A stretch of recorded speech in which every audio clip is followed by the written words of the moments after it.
How do you do a belt squat? Well, first of all, a belt squat is one of my favorite machines. I have no cartilage, L5, S1. So sometimes loading weight on my back is a little hairy. I do some back squats, but I prefer to do a belt squat because it takes away the tension and the load off my spine, so it's less systemically demanding. This is the belt squat here that we have at mode. It might look different wherever you're at, but they all have the same premise. Where I put my skirt on, if you will. Now, a lot of times when people are doing this, they hook up too far away. You want to think about the belt and your line of pull being directly underneath your body.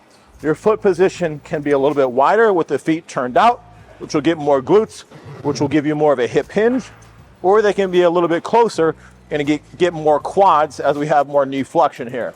I like a little bit wider. We're going to hook right underneath. You see that line of resistance here, so it's straight underneath. I'm coming up. This machine automatically releases. These handles, don't be afraid to use. It's going to keep your torso more upright, and if you need to get out of the hole, you can pull with it.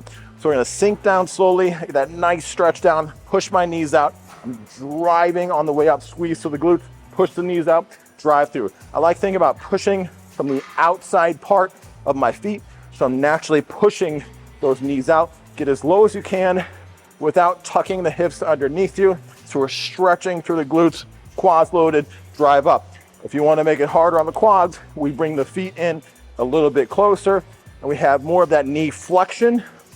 So my knees are tracking past my toes here. And yes, that is absolutely fine. And we can get real low with it. Come on, let's pump them out. That is how you do the belt squat.